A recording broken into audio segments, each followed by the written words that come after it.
For nearly 2 decades, a mathematical genius with delusions of single-handedly destroying industrial society planted or mailed powerful bombs to unsuspecting, innocent victims. It was a spree of mayhem that killed 3 and wounded over 24. In the largest and most expensive investigation in FBI history, agents spent 17 years hunting for the elusive terrorist known as the Unabomber.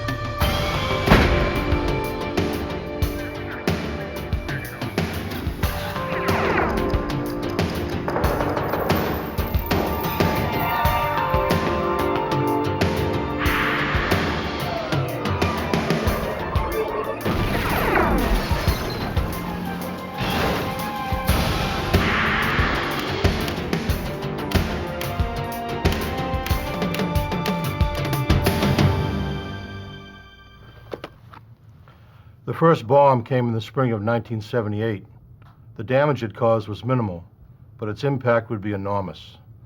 With each new detonation, the bomber learned a little more about bombs, and law enforcement learned a little more about the man who sent them. Because its targets were universities and airlines, the FBI called him the Unabomber. I'm Jim Kallstrom, former director of the FBI's New York office. Before we ever knew the name Ted Kaczynski, we knew we were dealing with a disgruntled genius. We just didn't know how smart or how angry he truly was, or how far he'd go. But while the Unabomber was carefully perfecting his bombs, we were refining our profile. It was all a matter of who would finish first. Hey, Terry, I got this pack. On May 25th, 1978, an engineering professor named Buckley Christ at Northwestern University in Evanston, Illinois, appeared in the mailroom with a shoebox-sized parcel. Professor Christ was listed as the return addressee, and he didn't know the man it was addressed to. Campus security guard Terry Marker cracked, "Maybe it's a bomb."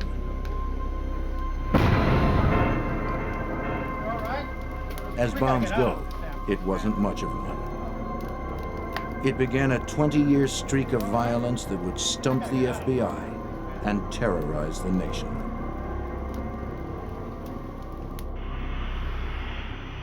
On November 15th, 1979, American Airlines Flight 444 took off from Chicago, bound for Washington, D.C.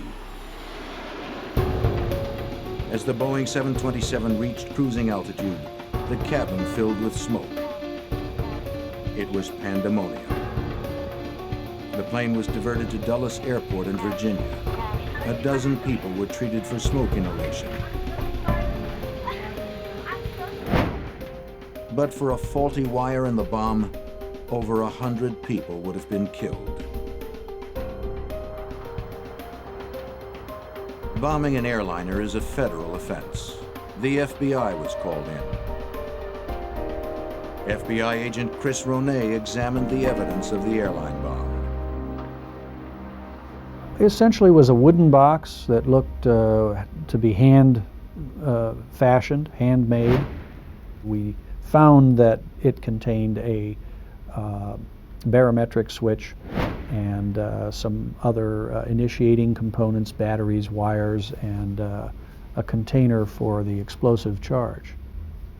The barometric switch would function when the pressure changed in the baggage compartment sufficiently to close the switch or allow the barometric switch to function and then actually detonate the bomb. The use of an altitude-sensitive barometric switch told the FBI that they were dealing with a serious and smart bomber. Ronay began his inquiries with the Chicago police. He was looking for anything to compare to the airline device. At Northwestern University, a thorough search uncovered the existence of 2 minor and seemingly unrelated incidents at the university. In addition to learning of the device that injured Terry Marker, Ronay learned of another. On May 9, 1979, another bomb had gone off at Northwestern University, seriously injuring graduate student John Harris. Its design was nearly identical to the first one. But since they were both relatively minor incidents, authorities at the time didn't connect the two. dismissing those devices as amateurish pranks, the recovered debris was discarded. Working only from photographs, Chris Ronay concluded that all 3 bombs were the work of the same person. There were construction techniques, the way the wood was cut, the way it was put together, the markings on the wood, the way the tape was applied, that is evident in the photographs, was the same as in the previous cases. The pipe bombs, placed inside wooden boxes, were all made of ordinary components: screws and nails and smokeless powder and black tape. The components were homemade and sanded to render them untraceable. Certain components were not crafted as much as fondled and played with and looked at, and you could see they were handled and shaped and reshaped. And it just struck me that somebody spent an awful lot of time on this bomb enjoying putting it together. The FBI realized they were dealing with a serial bomber, one that was passionate about his craft. In the 1950s, a shy, highly intelligent boy from suburban Illinois named Ted Kaczynski skipped a grade in elementary school. He was an introvert, preferring to withdraw into his room to study, especially to study chemistry. He was a prodigy with genius-level intelligence. His IQ topped 170. He entered Harvard at 16 and graduated in 3 years in 1962. In 5 years, he had received his doctorate from the University of Michigan. As an assistant professor of mathematics at the University of California, Berkeley, Kaczynski was not a popular or outgoing professor. Practically no one got to know him. In 1969, he abruptly resigned. The social nature of his teaching position was too much for Ted. He just didn't seem to fit in. By 1971, Kaczynski had decided to drop out of society completely. He bought an acre and a half of land in a rural area just outside of Lincoln, Montana, 6,000 feet above the society he had come to despise. He built a tiny 8 by 10 foot cabin with no electricity or running water. There he would sit by himself, reading and writing. One of the things Ted wrote was a 23-page essay raging against modern man's obsession with technological and scientific progress. Scientific research, he wrote, will inevitably result in the extinction of individual liberty. He sent a copy to his brother David. David read it and stuck it in a trunk where it sat for a quarter of a century. In June of 1978, Ted Kaczynski took a time out from his cabin to take a job working for his brother at a foam cutting plant in Illinois. Ted's bizarre behavior became too much. His brother was forced to fire him. Ted, take it down. Ted had insulted a female co-worker who had refused his advances. Ted seethed and within a year moved back to his cabin in Montana, vowing never to see his family again.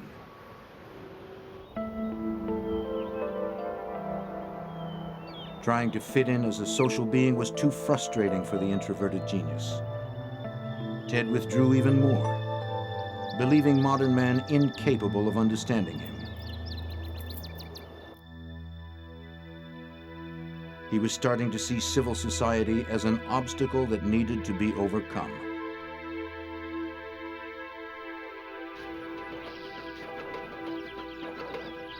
In time, Ted became acclimated to his life with few luxuries. He took it upon himself to grow his own food and to be otherwise self-sufficient. He had few acquaintances, opting for his own company in the Montana wilds.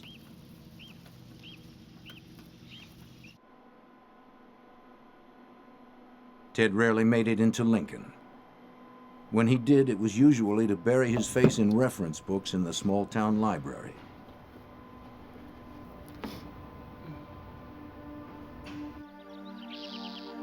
On May 3, 1980, Ted Kaczynski rode his homemade bike into Lincoln. He wasn't going to the library this time. Instead, he caught a bus for Helena and checked into the Helena Park Hotel for a brief stay. The next day, he headed west. Ted had urgent business that needed tending to.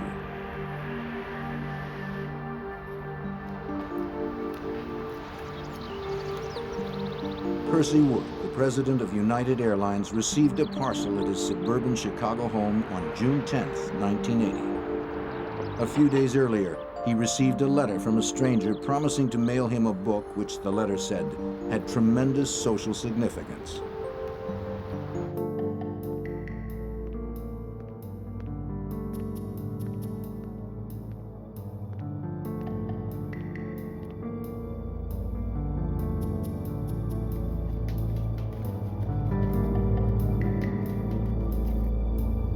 Wood placed the package on his kitchen counter. He opened and retrieved a book, Ice Brothers by Sloan Wilson. Wood was puzzled. Why is this book socially significant? He opened the cover.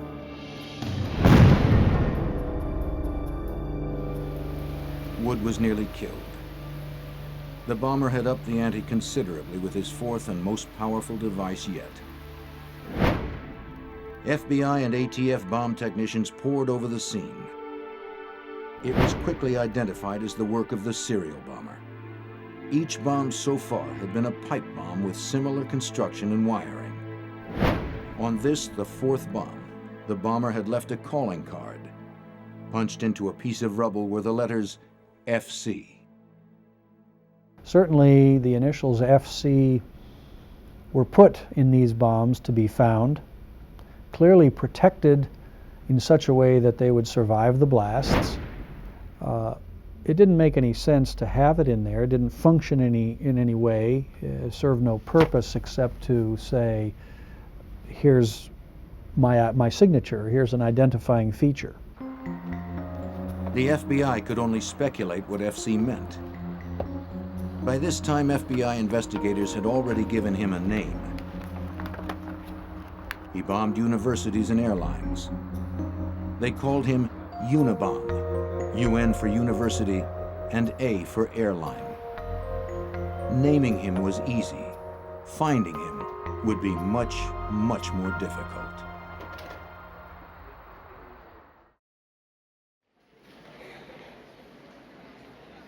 In 1981, with FC their best clue yet, the FBI cross-referenced thousands of people with those initials. But the Unabomber was not sitting idle. In October, a package was found sitting in a building at the University of Utah.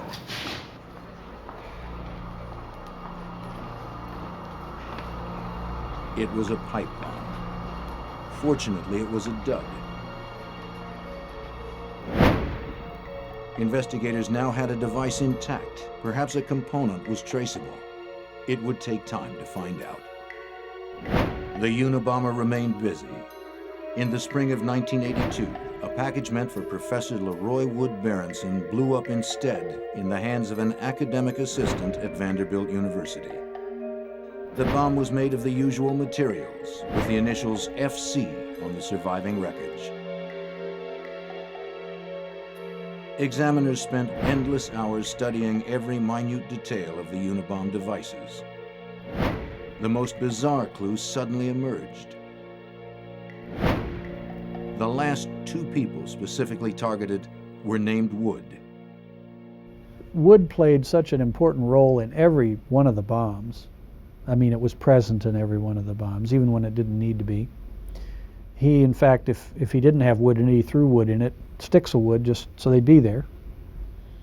There were references to wood in addresses and names of people throughout. FBI lab examiner Doug Diedrich of the Trace Evidence Unit is also a wood expert. Well, the materials may indicate something about that individual, may indicate where he might live, what he might do for a living. And that's one of the things that I was involved with, especially in trying to determine where these types of woods came from, what geographical area, what part of the country. This approach seemed like a long shot, but the scarcity of clues left investigators with few options. As the FBI investigation intensified, so did the power of the Unabomber's devices. On July 2, 1982, Professor Diogenes Angelakos of the University of California, Berkeley, a devoted husband and a popular teacher, noticed a strange-looking object on the floor of the Computer Science Department's coffee room.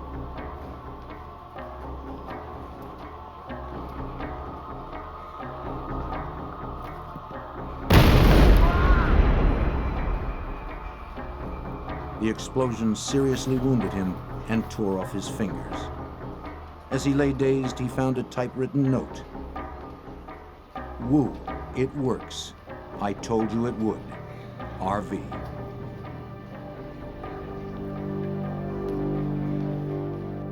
The FBI ran down everyone in America named Wu, and everyone with the initials RV, a monumental, labor-intensive task, but to no avail. This is the problem, right? The note was a ruse. She's going to have to do it over again. It's going to take how long? Another lead surfaced the day following the blast. A custodian who worked in Corey Hall, the building where the bomb exploded, saw a man with a thin mustache and sweatshirt loitering in the hall the night before. The custodian, however, was unable to remember enough details to help a sketch artist make a composite. No better. Angelakos was critically wounded, requiring a lengthy hospital stay. He was no longer able to care for his invalid wife.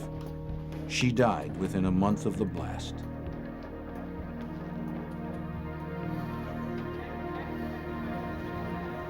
In May of 1985, in that same building, Berkeley graduate student John Hauser, a captain in the Air Force, noticed on the floor a 3-ring binder sitting on top of another object.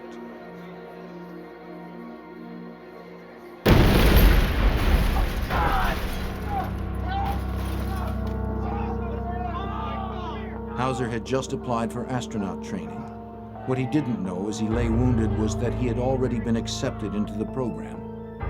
But he would never fly again. His Air Force Academy ring was found embedded in the wall across the room. Ironically, Professor Angelakos was nearby when the bomb exploded. He rushed to help Hauser.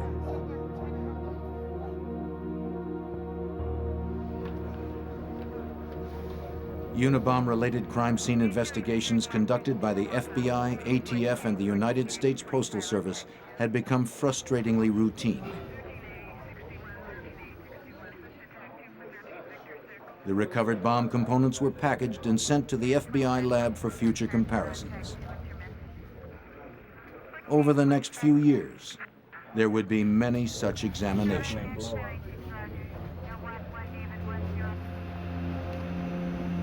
On May 8, 1985, a package was received at the Boeing Corporation in Auburn, Washington. It was addressed only to the company, was heavy, and had too much postage. Hey, Mark, look at this. A suspicious mailroom employee called security.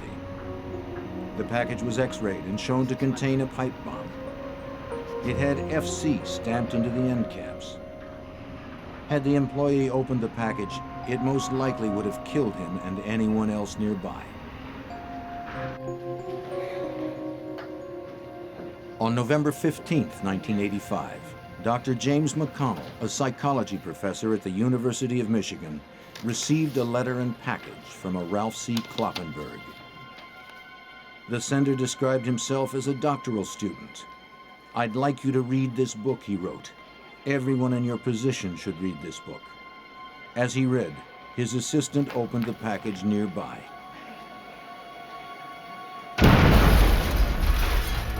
The explosion seriously injured the assistant and blew out the hearing of Dr. McConnell.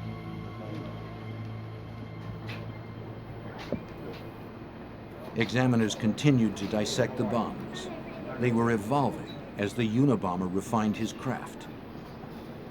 Exhaustive lab tests showed they were getting more sophisticated and more powerful. Agents were frustrated. They were making little progress in determining the identity of the Unabomber. And their analysis was confirming what they already knew. If the packages kept coming, it would only be a matter of time before someone was killed.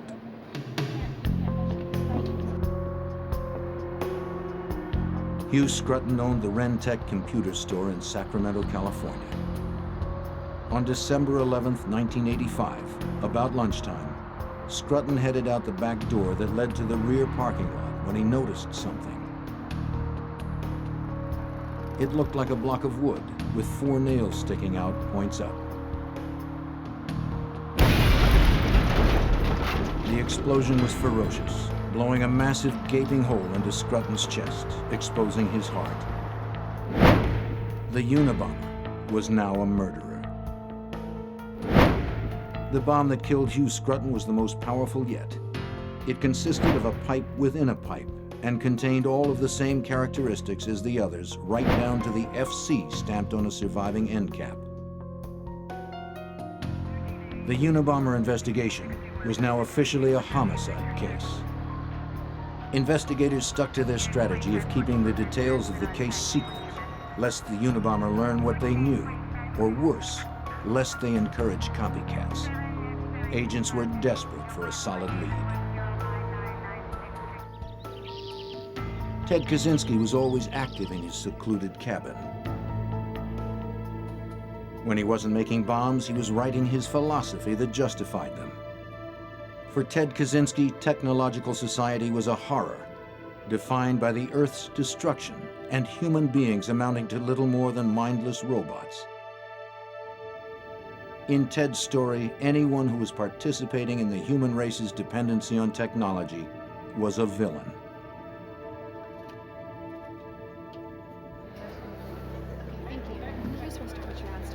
On February 20th, 1987, a secretary at Cam's computer store in Salt Lake City looked out of her office window and caught a glimpse of a man in the parking lot, placing an object on the ground.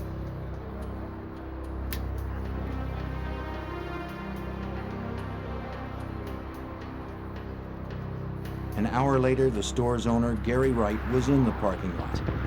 He noticed the object on the ground. It was a block of wood with 4 nails sticking out, points up.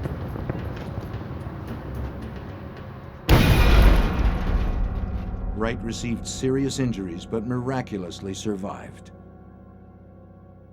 As police scoured bus stations and local businesses looking for a suspect, a sketch was commissioned from the secretary's description.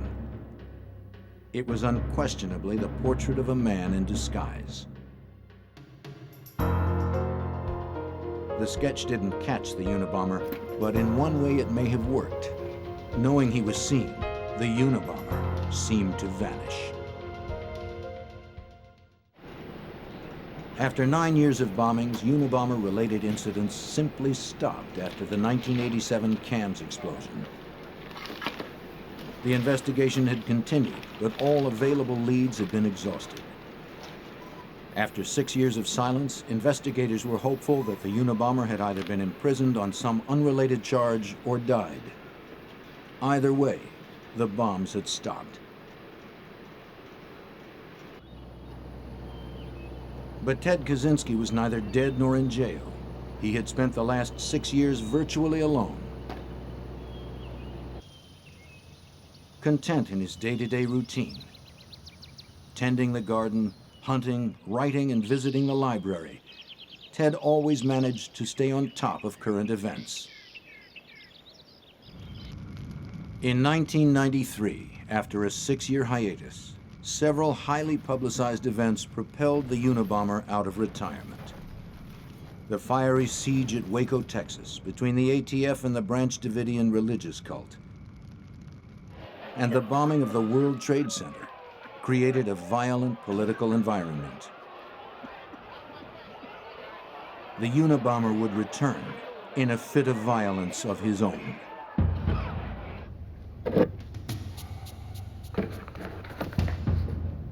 Dr. Charles Epstein is a renowned geneticist at the University of San Francisco. On June 22, 1993, he sat down at his kitchen table to open his mail, including a padded envelope which had arrived that day.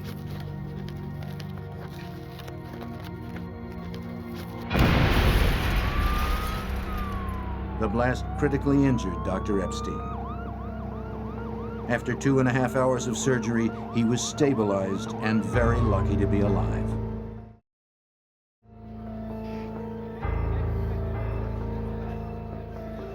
Two days later, on June 24th, Dr. David Galerter, a prominent computer scientist at Yale University, arrived early at his office to open his mail from the previous day.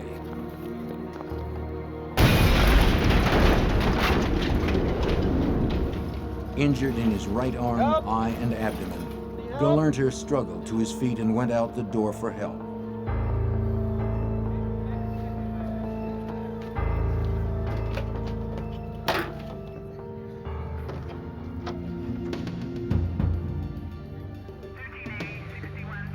The FBI quickly determined that the Epstein bomb and the Galerter bomb were identical.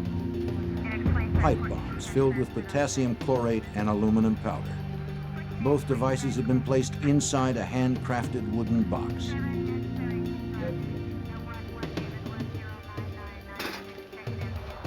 A few hours after the Galerter bomb went off, a letter was received in the mailroom of the New York Times. It was from a self-proclaimed anarchist group called FC, who were claiming responsibility for the recent bombings. FC promised more communications in the future. An identifying number was provided to the Times to ensure the authenticity of future communications. It was 553-25-4394. The FBI determined that the number was a Social Security number of a 20-year-old parolee in Northern California, incredibly with a tattoo on his arm reading "Pure Wood." An investigation quickly dismissed him as the Unabomber. Another major clue was discovered. Impressed into the paper on the New York Times letter was the faint notation, "Call Nathan R., Wednesday, 7 p.m. The elusive Unabomber finally provided agents with a solid lead. The FBI talked to over 10,000 people whose first name was Nathan and whose last name began with R. The exhaustive search turned up nothing. It seemed the Unabomber loved sending the FBI on wild goose chases. The Times ran the letter, which sparked public interest. It also drew the FBI into dozens of false leads. Disgruntled students, aircraft engineers, even a Dungeons and Dragons club in Chicago. The latest round of activity had sent the FBI investigation into overdrive. A Unabomb task force consisting of FBI, ATF, and postal inspectors was formed to coordinate investigative efforts. Jim Freeman was the head of the FBI's San Francisco field office. He would also head the multi-agency Unabomb task force. We had evidence that was scattered around 3 different federal agencies and a lot of local state laboratories. So we recognized that our task was to gain control of the information that was already out there, determine what investigation had already been done. And we set about this by deciding to reinvestigate every Unabomb crime. Every shred of physical evidence that remained from past Unabomber devices would be given to one forensic examiner. Special Agent Tom Monell of the FBI Laboratories Materials and Devices Unit became the chief examiner for the investigation. All the evidence in the Unabomb case, no matter if it was explosive related or not, came through me and my unit. In a serial bombing type case such as the Unabomb case, the most frustrating aspect was the fact that we were doing all forensic examinations that could possibly be done to the evidence, and it wasn't able to lead us to any individual. While the task force struggled, Kaczynski's warped revolution against society continued. On December 10, 1994, advertising executive Thomas Moser was opening his mail in his North Caldwell, New Jersey home. His wife and 2 daughters were upstairs. He examined a small package with excessive postage from an H.C. Wickel, Department of Economics, San Francisco State University.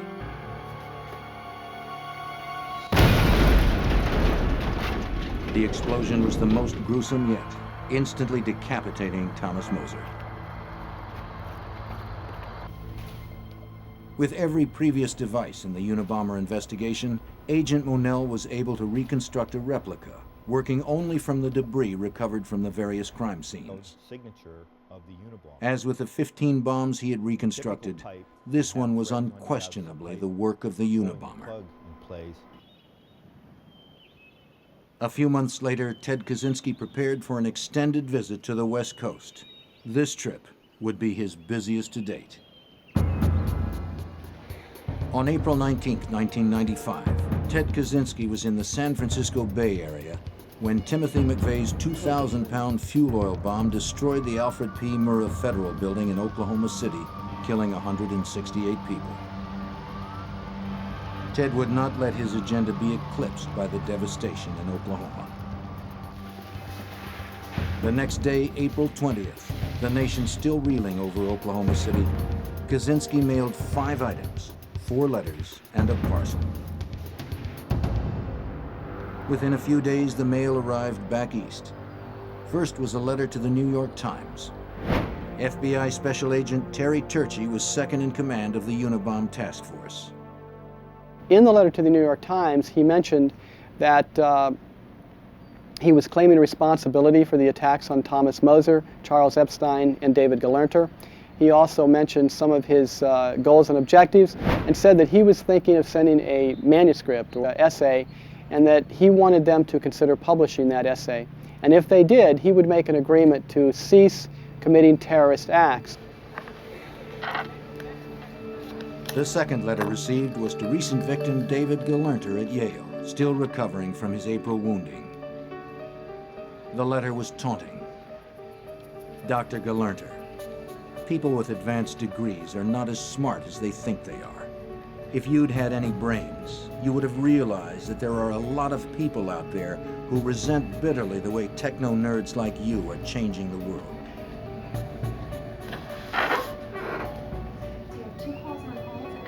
On April 25, 1995, a package arrived at the California Forestry Association addressed to its former president, William Dennison. Its current president, Gilbert Murray, decided to open it himself. It exploded with incredible violence, destroying everything in the office. Gil Murray was literally blown to pieces. 4 blocks away, the governor of California heard the blast from his office. The Unabomb scare was nationwide. Bomb threats were being reported everywhere. The FBI suspect list topped 50,000 names. 16 years and 16 bombs later, the Unabomber had claimed 3 lives and injured 24 people. 2 months after Murray was brutally killed, a letter arrived at the San Francisco Chronicle. It read, "The terrorist group FC, called Unabomb by the FBI, is planning to blow up an airliner out of Los Angeles International Airport during the next 6 days." The threat had to be taken absolutely seriously because the Unabomber had in fact placed a bomb aboard an aircraft before. It wasn't lethal enough to blow the plane out of the sky, but we knew that his bomb-making ability had progressed enough that he certainly was capable of that now. The FBI saw to it that special security measures went into effect immediately at California airports. No one without a ticket was allowed through security. All bags were searched. Bomb-sniffing dogs checked everything. The Postal Service stopped flying the mail on commercial jets. Passengers are questioned about carry-on luggage that they've had. Have you had this package in your custody and control during the entire time? Did you pack the suitcase yourself? Those type of questions all began from that day in LAX. The same day that the airliner threat was received at the San Francisco Chronicle, the Washington Post received a message from FC, a 56-page typed manifesto. The New York Times received a carbon copy of the manifesto the next day, as did the adult magazine Penthouse 2 days after that. The letter to the Post and Times laid out the terms and conditions for publication and agreed to stop the bombings if the Post or the Times published. For Special Agent Terry Turchi and the Unabomb Task Force, receiving the manifesto was a huge break. Of course, when the Unabomb manuscript came in, that was big information, and this was a major break, and we all knew that it was a major break, which if handled properly, could possibly lead us to identify the Unabomber. The manuscript, blandly titled Industrial Society and Its Consequences, was a meticulously written tract against technology, genetics, leftism, conservatism, and modern society generally.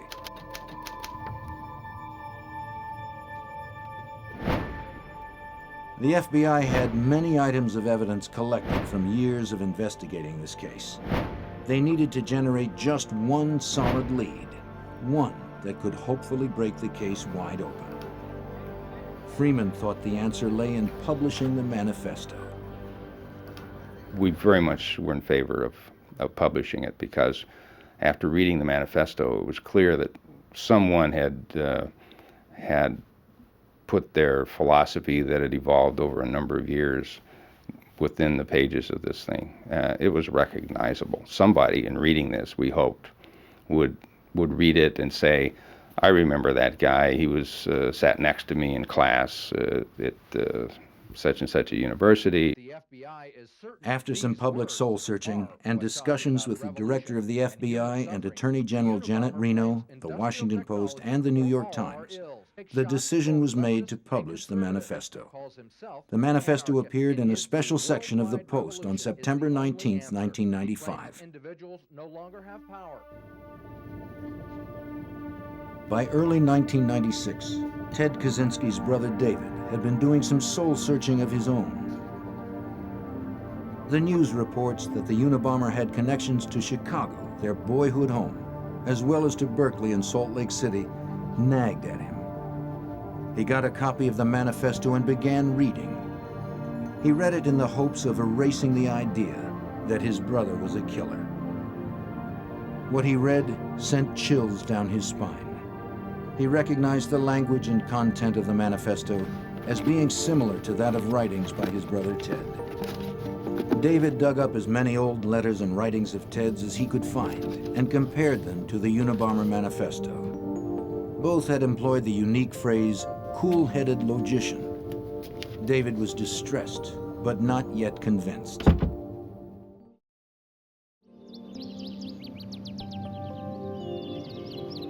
He wrote Ted an urgent letter. Though he did not reveal his suspicions, he requested a visit to Montana. Ted refused his brother's request. David decided to call a private investigator to look into the matter, but the news that the private eye brought him was not encouraging. The private eye submitted the manifesto along with some of Ted's writing to be analyzed by experts who didn't know the parties involved. The experts concluded that the authors had a strong chance of being the same person. Frantically, David continued his search for anything Ted had ever written to him. In an old trunk, he came across the essay Ted had sent him back in 1971. David could no longer hide from the reality that his brother might be the Unabomber.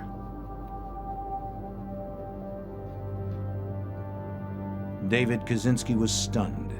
The 1971 essay David had unearthed was eerily similar to the Unabomber manifesto. Torn by the prospect of turning in his own brother on the one hand and endangering lives on the other, David Kaczynski made a gut-wrenching decision.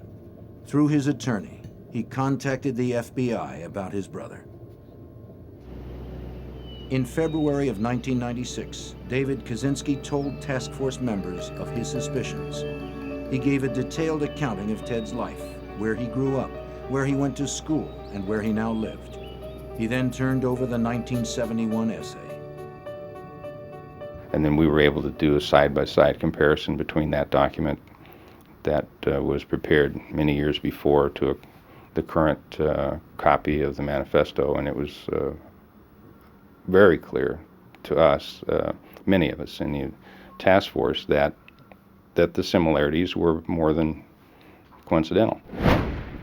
The FBI analyzed the essay and found over 160 examples of similarities with the Unabomber manifesto, including common phrases and misspellings. The list went on and on. After 17 years, the FBI had its first major suspect, Ted Kaczynski. Dozens of FBI agents quietly slipped into the small town of Lincoln, Montana. The FBI kept careful surveillance on Kaczynski's cabin as they laid out the case for a search warrant, hoping that the Unabomber would not strike again in the interim. By the beginning of April, enough information had been uncovered to justify the warrant.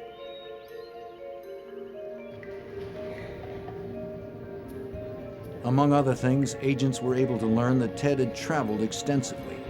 Hotel records showed that he was always on the move immediately preceding a Unabomber event.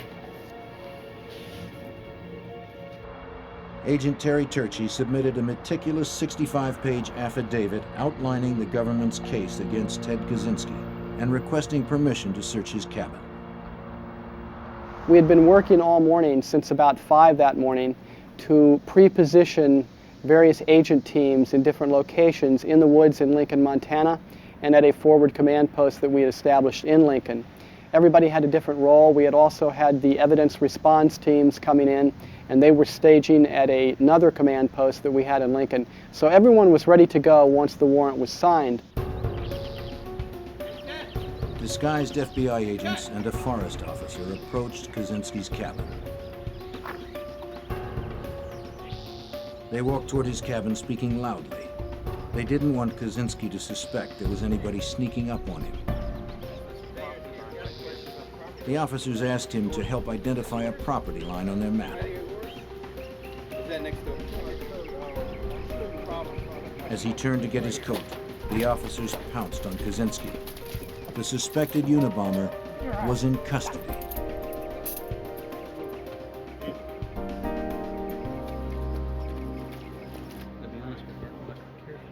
Kaczynski was immediately taken for questioning to a temporary forward command post. Jim Freeman was about to come face to face with the man that had eluded the FBI for nearly 2 decades. He looked just absolutely disheveled. He looked like he was covered with soot. The agents that had grabbed his arms to restrain him had soot on their hands. So, Ted, you like to travel? Kaczynski admitted nothing and refused to say whether the cabin had any live How about bombs in Helena? You it. been down there much? As the questioning continued, the search of the cabin began. The tiny cabin was treated essentially like a live bomb. It was assumed that the place at the very least had live bombs in it, or at worst, was heavily booby-trapped. Explosive ordnance disposal teams cautiously made their way into the cabin. Ted Kaczynski had not been formally arrested on any charges yet. As investigators searched through his cabin, they found enough evidence to charge him with possession of bomb-making materials. They found pipes, chemicals, wiring, batteries, and wooden boxes. This charge would allow agents to hold Kaczynski until a more thorough search could be conducted. FBI Special Agent and explosive expert Donald Sockleben was responsible for quickly gathering evidence in order to obtain the arrest warrant. He rushed to Helena to petition the judge. Sockleben had been working on the Unabomb case for years. I think it was on the ride back to Helena that night when Pat Webb and I, who had worked on this for so many years, just sort of looked at each other and realized that maybe this was the beginning of the end. That we really did believe that night, if we hadn't believed before, that we had in fact caught the Unabomber.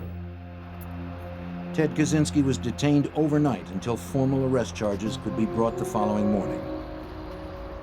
He was led through the streets on national television, looking every bit the part of an eccentric hermit. He was presented the next day before a judge in Helena on a charge of possession of bomb-making equipment. The search of the cabin continued. The room was a gold mine, but a dangerous one. Each container, each book, each binder needed to be x-rayed for explosive devices. It was clearly going to take a long time to search the tiny cabin. The evidence being slowly hauled out of the cabin was damning. A series of 3-ring binders with page after page of detailed bomb designs which matched the bombs used in many of the Unabomb explosions. Explosive powders of the type used in the bombings. Aluminum ingots and aluminum shavings on the floor, crucial bomb components. There was the infamous hooded sweatshirt and sunglasses. Agent Thomas Monell, the expert on Unabomb devices, was also inside the cabin. The other evidence located in the cabin were electrical components and wire that were consistent with the majority of the Unabomb devices. We found a improvised or a homemade flip-type switch that was literally identical to 3 switches that were used in earlier bombs. After almost 2 full days, the search came to a sudden stop. A package was found. It was wrapped like previous bombs with a return address on it. All it awaited was a victim's name and address for the front. It was x-rayed and determined to be a live pipe bomb. Special Agent Sockleben had to handle the crisis. Well, from the x-ray, it looked very similar to the last bomb that had been placed, the one that killed Mr. Murray in Sacramento. We were able to safely remove the box from the cabin and take it down the hill to where we set up a site to deal with the bomb. The search slowly continued in the days ahead, and more damning evidence was seized. In addition to bomb-making paraphernalia and chemicals, agents also seized letters, notes, diagrams, and the Unabomber Manifesto. One irrefutable link between Ted Kaczynski and the Unabomber remained: the typewriter used for the manifesto. The typewriter that had been used to type the manifesto wasn't found until literally the last day of the search, which took 4 or 5 days. It was literally in the bottom of the last box that was opened. It had taken 11 days to search an 80-square-foot room, but the FBI's careful approach had paid off. The man who had killed, maimed, and ruined lives, all the while taunting the FBI, was caught stone cold. On April 14th, the entire cabin was hoisted onto a flatbed and hauled away for further examination. The charges against Kaczynski had been upgraded. On June 18, 1996, Ted Kaczynski was indicted in Sacramento on 10 counts relating to Unabomber activities. 1 charge in the death of Hugh Scruton, 3 charges in the wounding of Charles Epstein, 3 charges in the maiming of David Galerter, and 3 charges in the death of Gil Murray. That day would have been Gil Murray's 48th birthday. New Jersey authorities filed more charges for the death of Thomas Moser. On November 12, 1996, selected visitors filed into a Sacramento courtroom for the long-awaited trial of Ted Kaczynski. In the front row was Ted's family, brother David, and his mother, Wanda Kaczynski. As Ted entered the courtroom, he turned his back angrily on his family members and never acknowledged them. Opening statements were about to begin when Kaczynski stood up and said he wanted to change lawyers. After a few days, the judge ruled that Kaczynski would have to undergo psychological testing. Federal prison psychiatrist Dr. Sally Johnson spent many days with Kaczynski. She concluded that Ted Kaczynski was mentally ill, but was competent to stand trial. The government's case against Kaczynski was overwhelming. For 17 years, the FBI had prepared for this day. examiners had reconstructed and preserved every device related to the Unabomber's crimes. With Ted Kaczynski's arrest, they were now able to establish an irrefutable link between him and the Unabomber. Ted's desire for solitude would no longer be self-imposed. With no options, he pled guilty to all Unabomber-related crimes. He was given 4 life sentences plus 30 years. He would never be eligible for parole. For Agent Terry Turchi, the Unabomber investigation shows the FBI's determination to never quit until justice is served, no matter how long it takes. For the people committing these crimes, who may go on for many years and not get caught, they may become more arrogant, or they may become more complacent, or they may think we're never going to catch them. But I think for them and for the public, the message has to be that we don't give up and that we're going to stay with it until we solve it. And certainly I think that is what we're called upon to do and what we need to do. In June 1998, Joanna Lee, an assistant editor at Simon & Schuster Publishing, received a letter from Ted Kaczynski with a prison return address. She knew he was the convicted Unabomber, but opened it anyway. Kaczynski wanted them to publish a book about his struggle. To this date, there are no takers.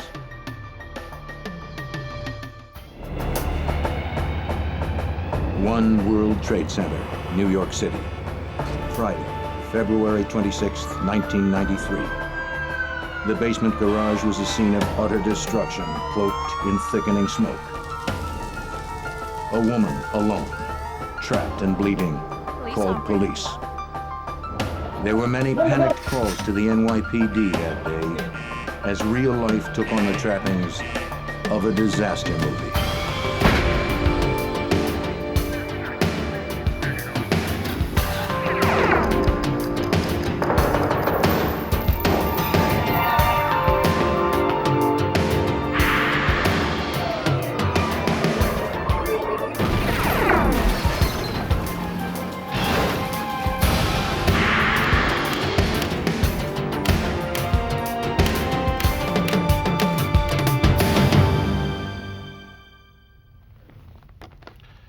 Terrorist bombings are what happen in other countries, not here in the United States. And yet, in 1993, it happened in New York City. The World Trade Center bombing rattled our notion of domestic security. It shook the foundation of our belief that we're not vulnerable to terrorism. The cracks it caused in our self-confidence can never be repaired. If it happened once, could it happen again? It was the question in everyone's mind, but no one dared to say it aloud. I'm Jim Kellstrom, former director of the FBI's New York office. Somewhere in a crater, 5 stories deep, in wreckage a block wide, lay the key to the bomber's identity. At least, that's what investigators hoped.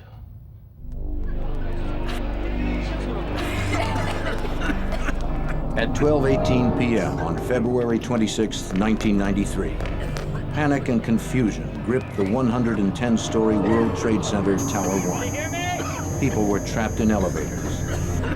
Lights went out. Smoke turned the hallways black. Thousands of the injured and panicked occupants choked as they tried blindly to escape what seemed like a nightmare.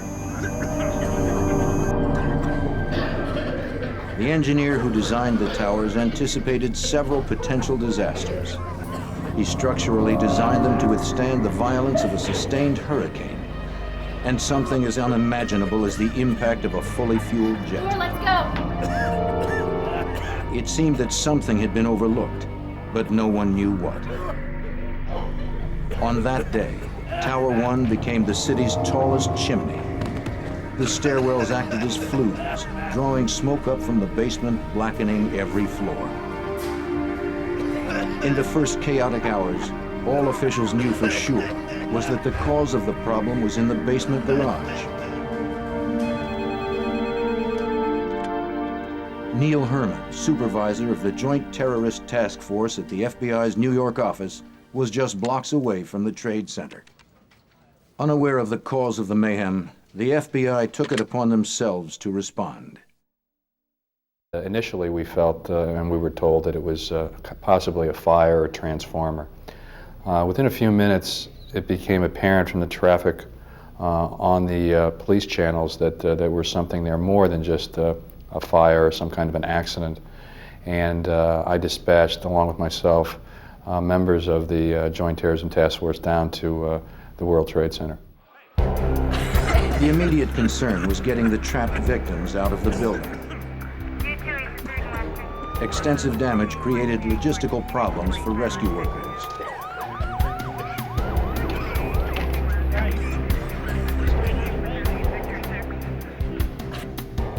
Many of those inside struggled to make their own way to safety. The elevators had broken down, and those on the top floor had to walk down 110 flights. There were tremendous injuries due to smoke inhalation. As hundreds of emergency personnel continued their rescue efforts, FBI agents dispatched to the Trade Center were scouring the area for any indication of what may have caused the devastation. The destruction was massive. The city streets around the complex were buckling. The Vista Hotel, which rests between the two towers, had sustained tremendous amounts of damage.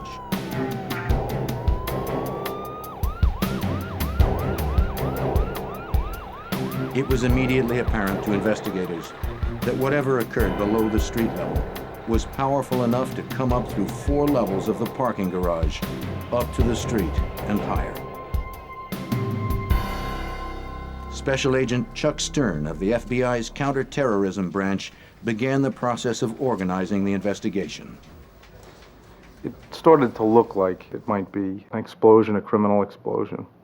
I would say maybe within an hour of the blast. And then, of course, more and more information kept coming back. You know, we had our special agent bomb technicians from the FBI were down there and, you know, working with the bomb squad from the city police department, and you know, they were reaching the same conclusion that, you know, this is what it appeared to be. By early that evening, 200 agents and lab personnel from the explosives unit at FBI headquarters were flown in to assist the hundreds of ATF and NYPD bomb squad technicians already at the scene. Locating survivors and getting them out was the only concern.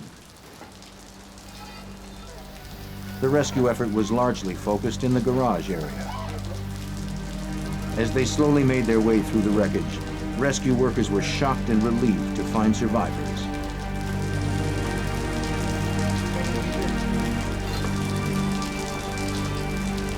As they moved onward, they reached an area that had sustained massive destruction.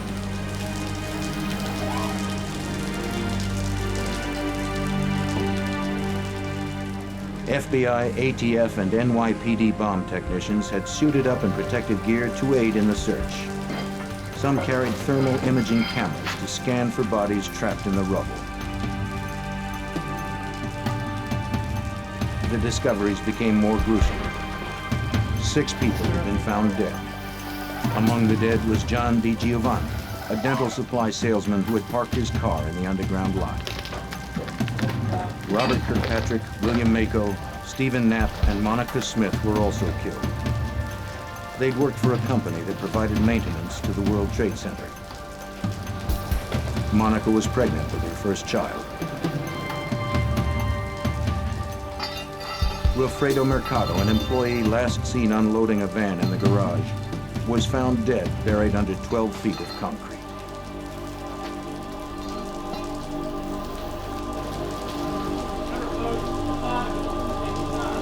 Inside the garage was an apocalyptic scene. Debris and concrete were scattered 100 yards in all directions.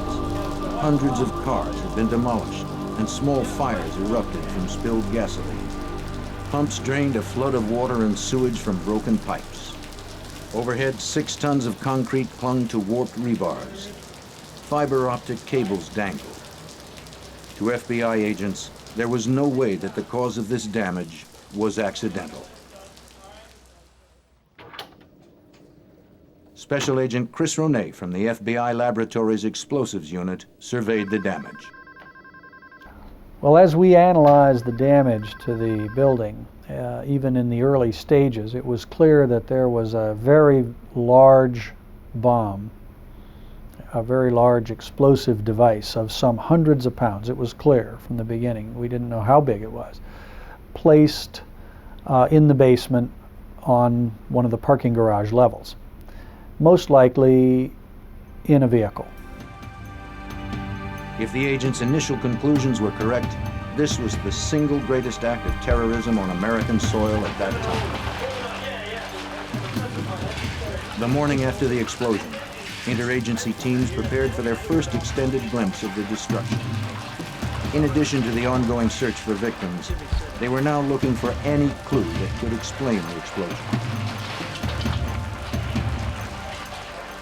But they were explicitly instructed not to move any evidence. The structural integrity at the lower levels was severely weakened. Any disturbance might cause what little support there was remaining to collapse on those inside.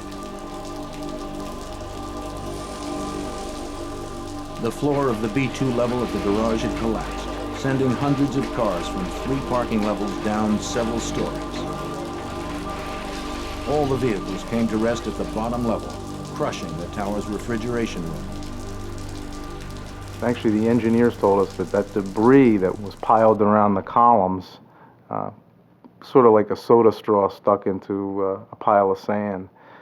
And you couldn't remove the debris because that would remove what little support was present and that was holding the Vista Hotel up. Construction crews spent hours reinforcing the walls and columns in the parking levels so that agents and investigators could safely explore the scene.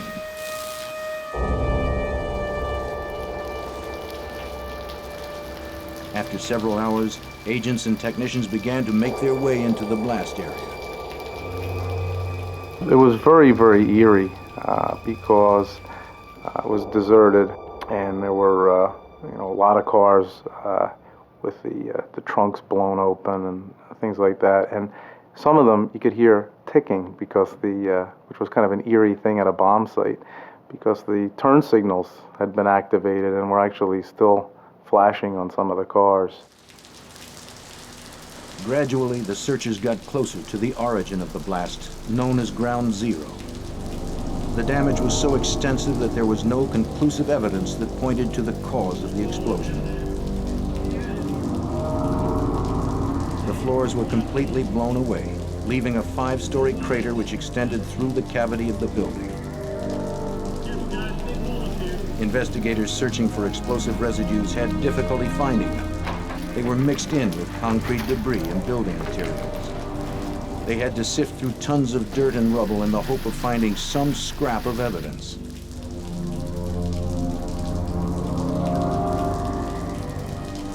Hundreds of damaged vehicles were swabbed and vacuumed in search of residues.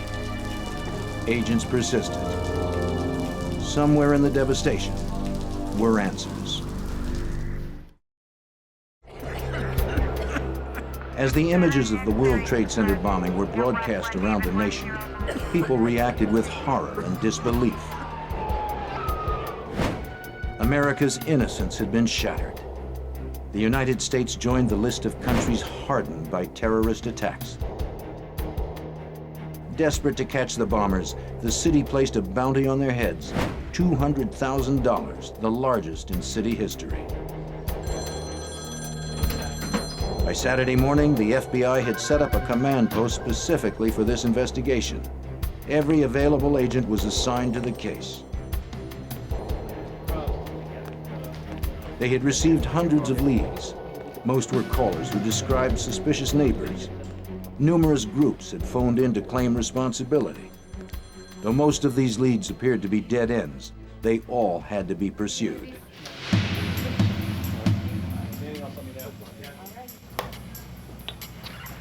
Just 2 days after the blast, as agents chased down leads, investigators processing the crime scene spotted a piece of charred, twisted steel at what was thought to be the center of the explosion. It was part of a vehicle decimated by the blast. perhaps from the vehicle that delivered the bomb.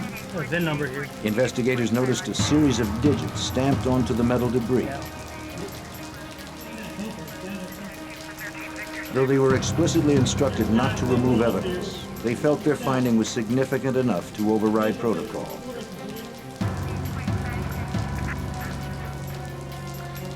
The metal debris was loaded onto a stretcher and hoisted up to the top of the crater. Once it was on the surface, agents rushed the finding to a forensics laboratory set up by the NYPD crime lab.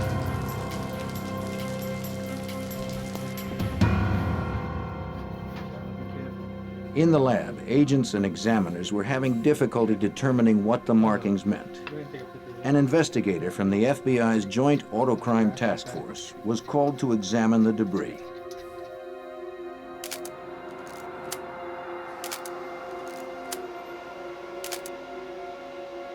I think it's 729. His analysis would provide the first major break of the investigation. He called Special Agent Stern immediately. He says, "Chuck, I looked at this and I said to the person who was showing it to me, my man, you don't know what you have here. This is a confidential vehicle identification number." Confidential VIN numbers are as unique to a particular automobile as fingerprints are to a person. The hidden number allows law enforcement to determine if a particular vehicle has been stolen. It also gives investigators detailed information about the vehicle, including who owns the car.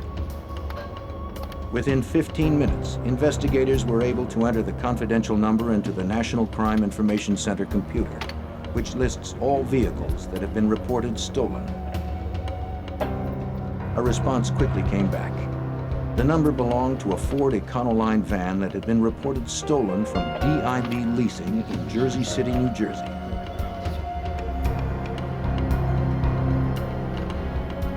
The FBI's Newark office was contacted immediately.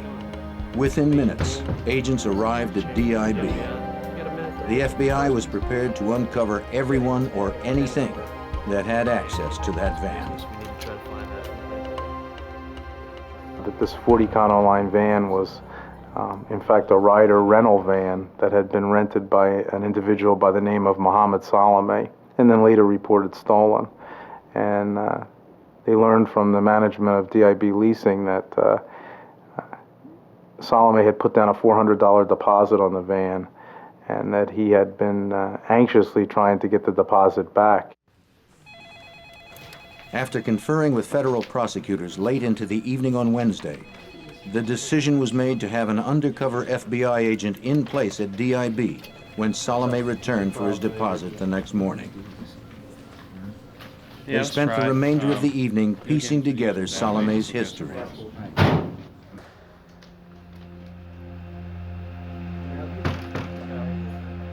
They learned that Mohammed Salome was a 25-year-old immigrant of Palestinian descent. He had come to the attention of authorities as a vocal supporter of Muslim fundamentalist El Said Nosser, whose scathing opposition to the Israeli, Egyptian, and United States governments was no secret. The undercover agent was posing as a Ryder representative, stating to Salome that he needed more information about the theft of the van before refunding the deposit. After some discussion, Salome walked out with the $400.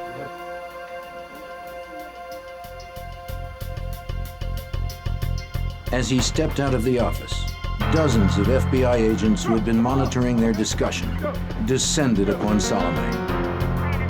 Less than 1 week after the bombing, the FBI had a suspect in custody. Salome said little to the agents who questioned him about the bombing. They knew it was probable that he had not acted alone.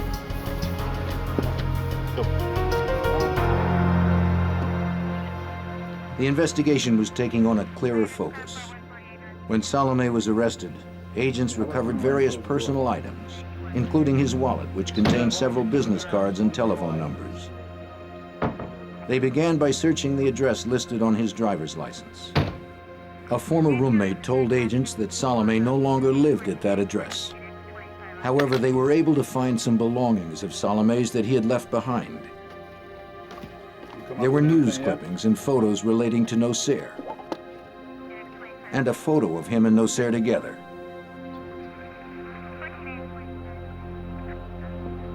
There were numerous bank records. There were also more names and numbers for investigators to pursue. We were able to obtain addresses, we were able to obtain telephone numbers, we were able to have pen registers where we were able to monitor phone calls, calls coming in and going out. And once that started, again, it opened up the floodgates. Investigators were also receiving help from the public. A few days after Salome's arrest, the manager of the space station storage facility in Jersey City called the FBI.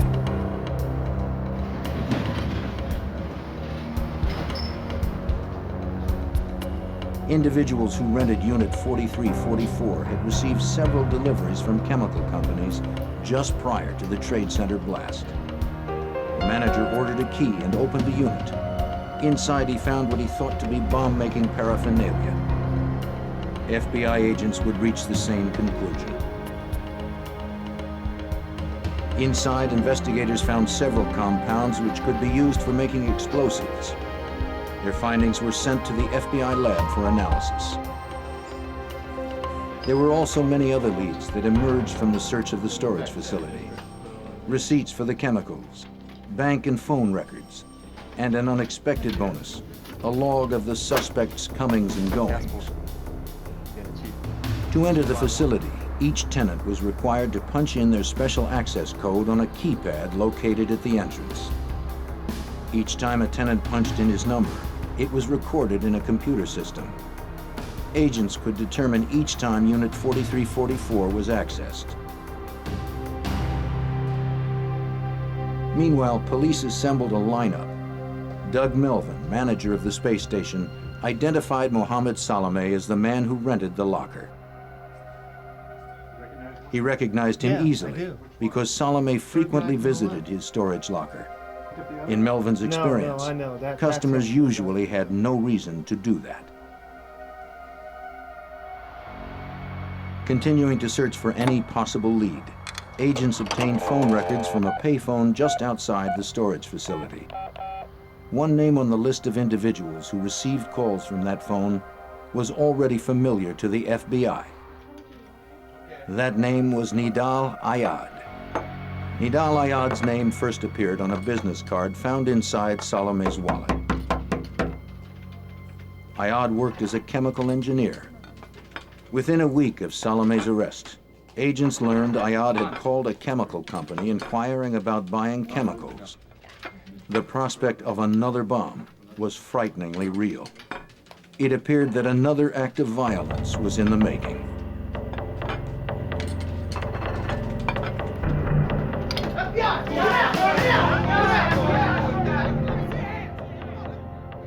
Agents felt they had sufficient information to obtain a warrant for Ayad's arrest. On March 10th, the FBI raided his home in New Jersey as he and his family ate dinner.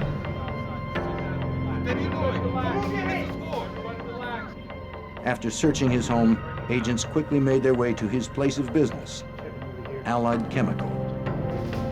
There they confiscated phone records and bank statements that could tie him to Salome.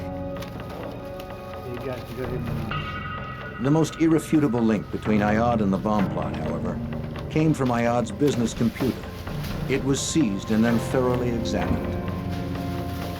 Our technical people were able to restore an erased file, which turned out to be a letter claiming credit for the World Trade Center bombing on behalf of an organization known as the Liberation Army 5th Battalion. A similar letter had been sent to the New York Times 4 days after the explosion. In it, the group called the bombing an act of terrorism to protest American support for Israel. There was also a second letter Ayad hadn't had time to send. It promised another blast. Though the investigation was progressing very quickly, each new discovery revealed the existence of a large and ongoing conspiracy. The potential for more attacks grew more likely every day. As the FBI tried to learn more from their prime suspects in the World Trade Center bombing, Salome and Ayad continued to stonewall their efforts. Analysis of all the confiscated phone records led investigators to an apartment in Jersey City. The landlord who owned the apartment at 40 Pamrapo Avenue confirmed that Salome and another individual rented the apartment from early January of 1993 until the end of February, just 2 months later. The landlord could not confirm the identity of Salome's roommate, whose name he knew only as Rashid. Most likely, that name was an alias. A search warrant was quickly issued. After executing the warrant, agents discovered that 40 Pamrapo Avenue was the bomb factory, the place where the conspirators mixed an explosive powerful enough to rock the World Trade Center. Inside the apartment and an adjacent garage, FBI forensic examiners recovered traces of a diverse range of chemicals. These items were collected and then rushed to the FBI laboratory in Washington, D.C. While agents searched the apartment, the identity of Salome's mysterious roommate emerged. They found papers requesting political asylum in the name of Ramzi Youssef, who, according to the documents, had been detained in September of 1992 at Kennedy Airport for entering the country without a visa. The Pamrapo Avenue apartment was a gold mine for the FBI. All right, let's go. Go ahead, Tasman. Before they learned of the apartment, the FBI's laboratory examiners could only speculate from residue samples taken at the Trade Center that the bomb used was comprised of the highly explosive compound urea nitrate. The discovery of the bomb factory at Pamrapo Avenue, however, made them certain. From the labs at FBI headquarters in Washington, D.C., Special Agent Ronay reported the findings. From the analyses in the laboratory, we concluded that it was made with urea nitrate, a homemade explosive mixture. There's no such commercial product. So they had to mix this themselves. And when we finally located the storehouse or workshop where they did make the bomb, this was confirmed. These materials or remnants of them were available and confirmed that this is what we were indeed seeing in the laboratory in these residues. Witness interviews and phone record analysis continued, directed mainly at the locations where key elements of the conspiracy had taken place. All of those interviewed mentioned seeing a distinctive-looking individual in the company of Salome and Ramzi Youssef. Phone records helped to identify that individual as Mahmoud Abu Halima. As agents focused their investigation on Abu Halima, they learned that shortly after the bombing, he had fled the country. Abu Halima was well known to authorities through his association with El Said Nosser. Abu Halima was also close to the radical Muslim cleric Sheikh Omar Abdul Rahman, who would later be sentenced to life in prison for a conspiracy to bomb several New York City landmarks.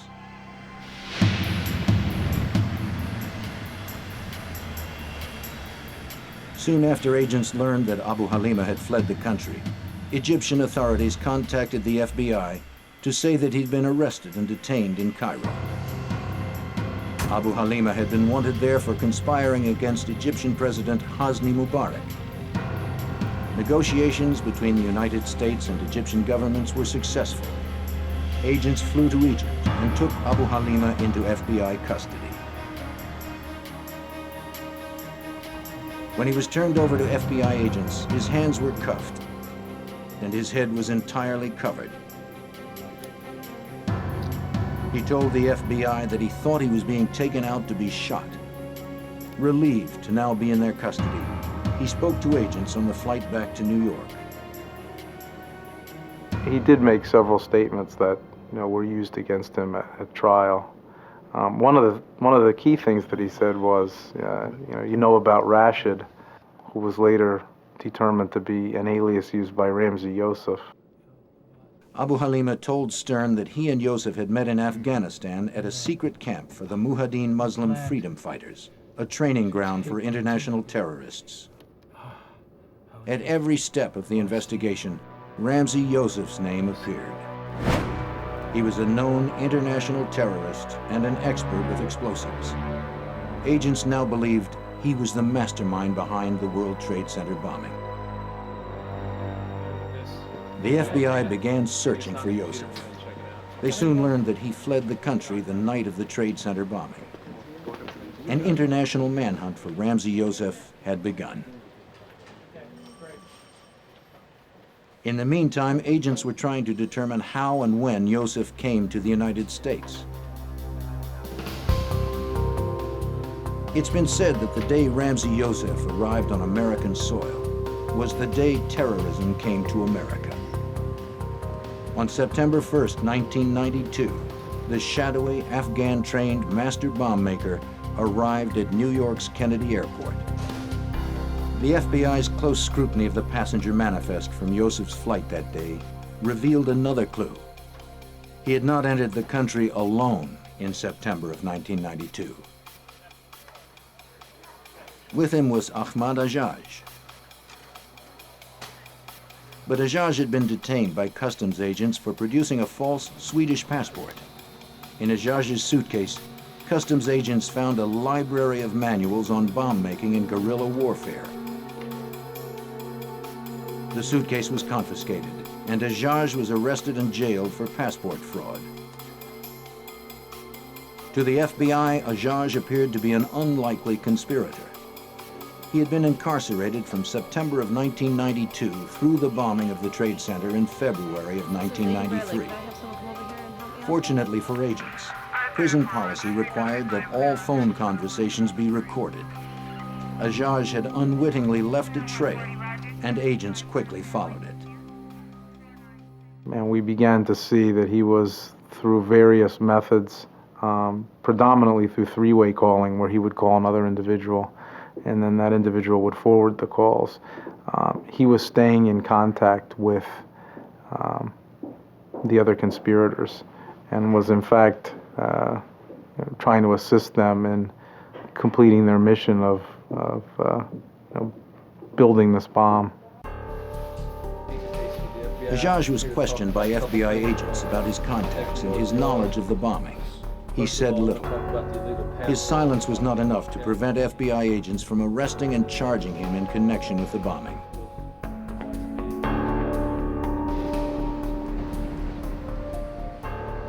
With 4 conspirators now in custody, authorities decided to bring them to trial while the search for other bombers continued. In September of 1993, 6 months after the bombing of the World Trade Center, Salome, Ayad, Abu Halima, and Ajaj appeared in federal court in New York City. By the time that the trial started in September of 1993, we really had to have 2 investigations in one. We had to have an investigation basically continuing to identify those responsible, locate those that were also charged that were fugitives, and also prepare for a 6-month trial that ultimately ended in March of 1994. By this time, examiners had processed numerous crime scenes. The World Trade Center, the storage facility,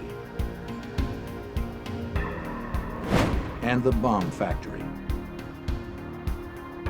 70% of the van that delivered the bomb had been collected.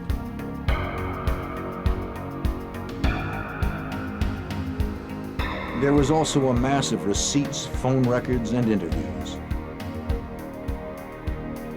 Tons of evidence had been recovered. It would now be up to a jury to determine if it was enough. By September of 1993, 6 months after the bombing, federal prosecutors were ready to present to a jury how the defendants carried out the bombing of the World Trade Center. The conspiracy began soon after Ramzi Youssef arrived in America in September of 1992. He moved in with Salome, and the two became close friends. The friendship was founded on a mutual hatred of Israel and a desire to disrupt U.S. support of the Israeli government. They chose the World Trade Center as the stage for articulating their political agenda. The World Trade Towers are the city's tallest buildings, rising a quarter-mile above the pavement. In addition to the two towers, the complex includes the Vista Hotel, numerous underground shopping areas, and entrances to the subway lines that connect New York and New Jersey. Below that are 5 parking levels, each level containing more offices and businesses. The terrorists decided the bomb could cause the most damage, claim the most lives, by being placed in the garage. The plan was put into effect.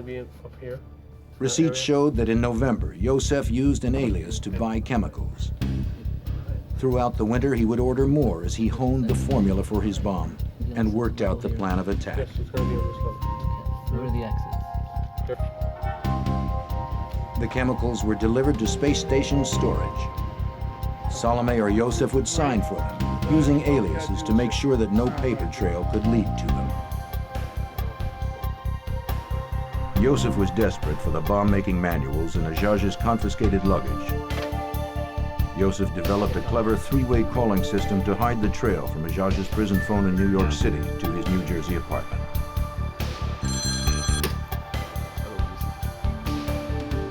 First, Yosef called a burger stand in Dallas, Texas, where his friend Iyad Ishmael worked.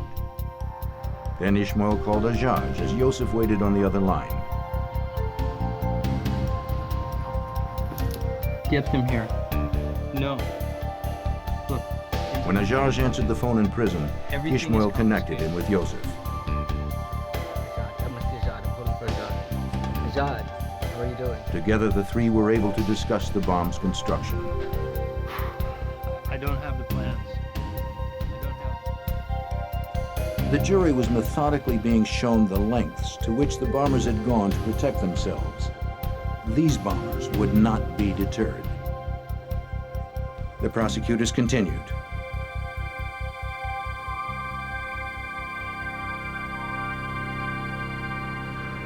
One winter afternoon, the bombers' plot stalled. Salome and Yosef were driving back from Abu Halima's New Jersey home when Salome lost control of his car. He suffered only minor injuries. Yosef was more seriously hurt. He was hospitalized for a week.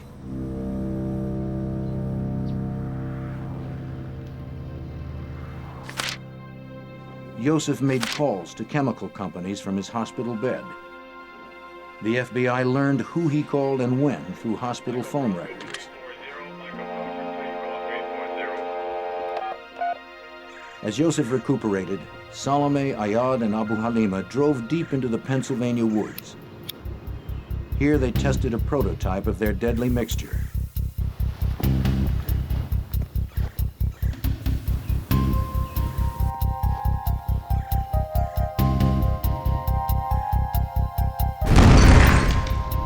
It exploded, but it needed more power.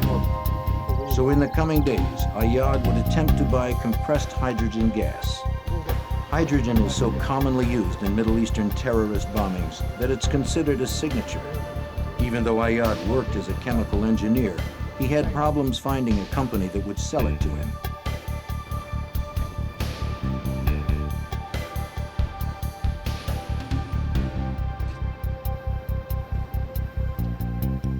On February 16th, the chemist Iyad rented a car to scout the World Trade Center.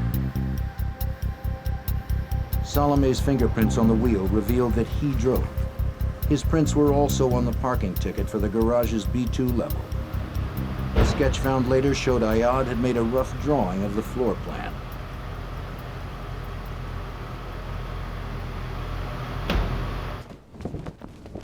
Then, just 4 days before the bombing, at Yosef's request, Iyad Ishmael arrived in New York from Dallas to help complete the bomb making. Ishmael would also drive the vehicle carrying the bomb into the garage. He was Yosef's trusted friend, and he had been a New York City cab driver. Perfect credentials for this delicate operation.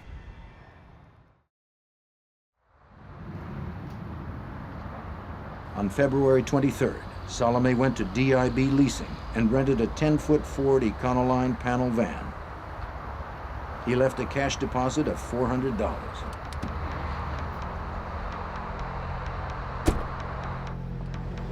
Construction of the bomb was nearly complete. There was one more reconnaissance visit to the World Trade Center garage.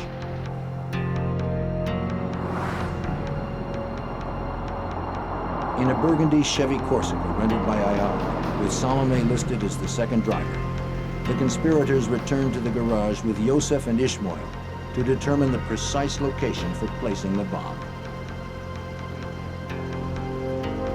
Jurors were shown another garage claim ticket that confirmed the time of the visit, the make of the car, and the garage level they parked on, the B2 level. Meanwhile, Ayad had managed to reach a firm that would sell him compressed hydrogen. He ordered 3 large tanks, which were delivered to the space station storage the next day.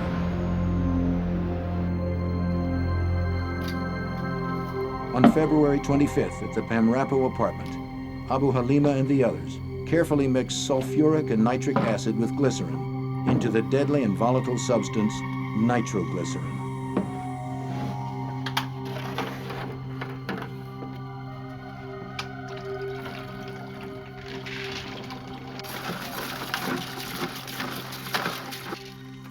They mixed an estimated 1,200 pounds of urea crystals with several gallons of nitric acid. They poured it into big metal drums where it formed a gel-like mass.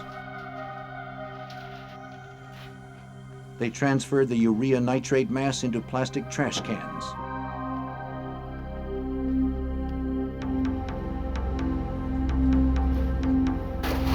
The others had backed the van down the driveway behind the house and up to the apartment door.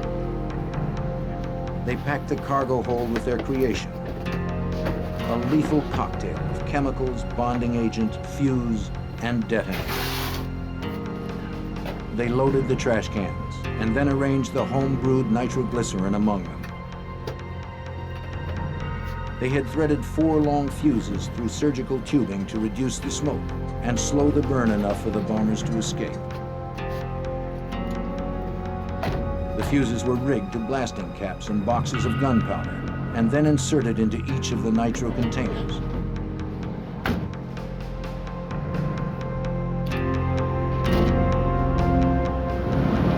All that was missing was the hydrogen, which was used to make the blast even more devastating. In the Ryder van, followed by Ayad's Corsica, they drove to the space station to pick up the hydrogen. They loaded it carefully in the van, propping the 3 red tanks behind the boxes of nitro against the rear doors.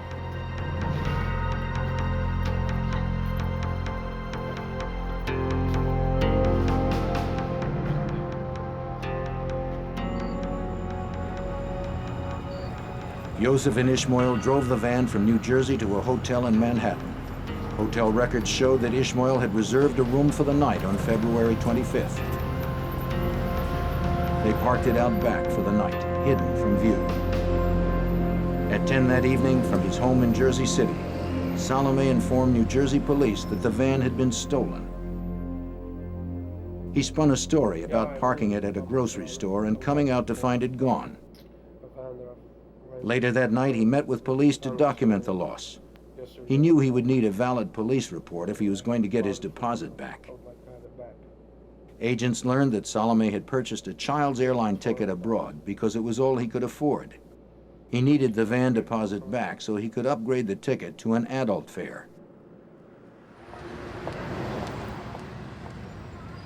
With the vehicle having been reported stolen, everything was in place. The bombers took their last drive to the World Trade Center.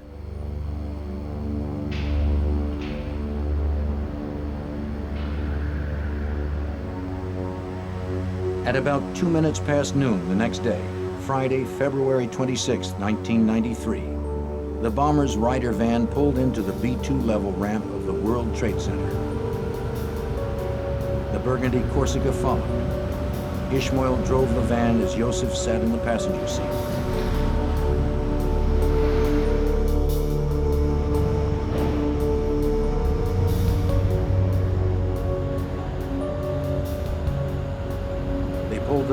into a space normally occupied by a New York Port Authority van.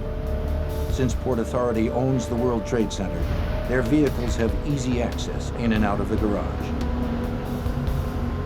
The getaway car waited nearby.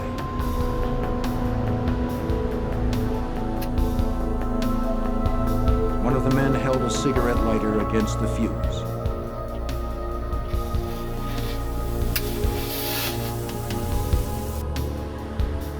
As it began to burn, they rushed to the Corsica and pulled away. The flames raced along, an inch every 2.5 seconds, silent and almost smoke-free because of the surgical tubing. The gunpowder was packed into Atlas Rockmaster blasting caps, the kind used in the demolition of large building sites. 4 fuses were used to guarantee the bomb would detonate.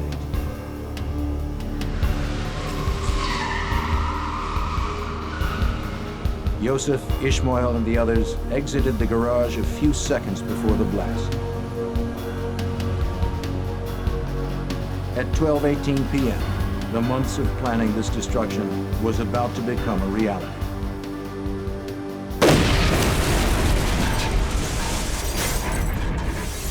The explosion hit the wall of the tower with a massive force, destroying everything around it.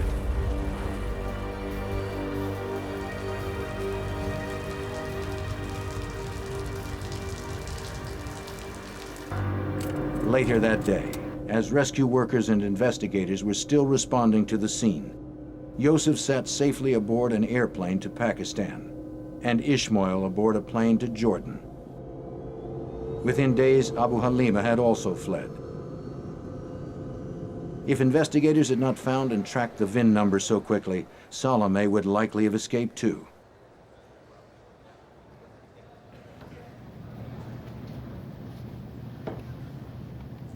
Over the course of the 6-month trial, the jury heard from 206 witnesses and reviewed a total of 10,000 pages of testimony. In February of 1994, a year after the bombing, the trial concluded. It took the jury just 3 days to reach a verdict. The jury forewoman read off 38 pronouncements of guilty: conspiracy, explosive destruction of property, interstate transportation of explosives, and murder.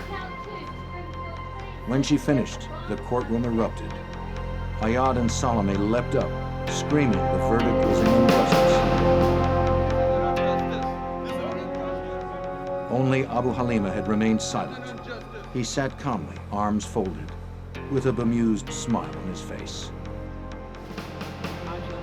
3 months after their convictions, on May 24, 1994, Judge Kevin Duffy sentenced each bomber to a year in prison for each year of life he had deprived the victims. It came to 240 years apiece, with no possibility of parole. Sentencing went on for hours, with each defendant making a lengthy speech. Mohammed Salome, the chemist Nidal Ayad, Ahmed Ajaj, the man who brought the bomb manuals into the country, and Mahmoud Abu Halima, known as the Red, will spend the rest of their lives in prison. Though the trial of the 4 defendants was a success, the mastermind Ramzi Yosef and his accomplice Iyad Ishmael were still fugitives. 4 of the 6 conspirators in the World Trade Center bombing had been convicted. But the FBI still sought the mastermind of the bombing. As the search for Ramzi Yosef and his accomplice Iyad Ishmael continued, agents learned that Yosef was involved in several terrorist plots designed to bring down commercial airliners worldwide. Advisories were issued to American travelers abroad. More terrorist attacks on Americans or American interests were likely following the verdict. Yosef was one of the most dangerous and elusive men in the world. Subsequent to the World Trade Center incident, it's obvious and apparent that he was planning additional acts of terrorism around the world. The air conspiracy case certainly reveals that the extent of what was being planned, the fact that he was moving around throughout the world, several countries, indicates a wide range of support that he and his compatriots had. It was not until February of 1995, 2 years after the Trade Center bomb went off, that Ramzi Yousef was apprehended in Pakistan and turned over to FBI agents. Agent Stern was sent to retrieve Yousef and bring him back. Yousef was suddenly willing to talk. His hatred for the United States and its aid to Israel was all-consuming. He told Stern that the World Trade Center was chosen as his target because it was the greatest symbol of American finance and imperialism. He felt that it was kind of like a state of war. He compared it to the United States atomic attacks on Hiroshima and Nagasaki, where he said 250,000 people were killed, and he felt that if he could topple one of the towers into the other, he would kill that many people, and it was a similar type act. The final arrest came 6 months later, in June of 1995. Iyad Ishmael was discovered and apprehended in Jordan. He too was returned to the United States to stand trial for his role in the bombing.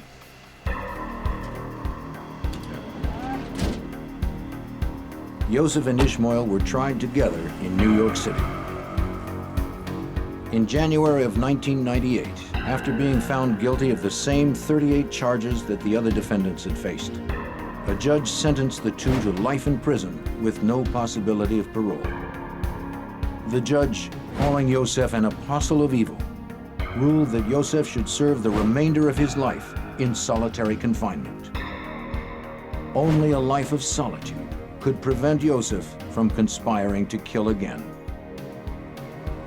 With the major conspirators imprisoned for life, the FBI and other law enforcement agencies have had a chance to reflect on the magnitude of this investigation. Well, the World Trade Center case really, in many ways, was a real wake-up call for law enforcement. It was the largest single act of international terrorism in the country. And although terrorism has been here for many years, certainly on the scope that we saw the World Trade Center was something that was unique and certainly much more horrific than we've seen in the past. The bombers did $550 million worth of destruction to the World Trade Center. The financial damage caused by the disruption of national and international business was also deeply felt. America had been jolted from its belief that international terrorist attacks don't happen on American soil.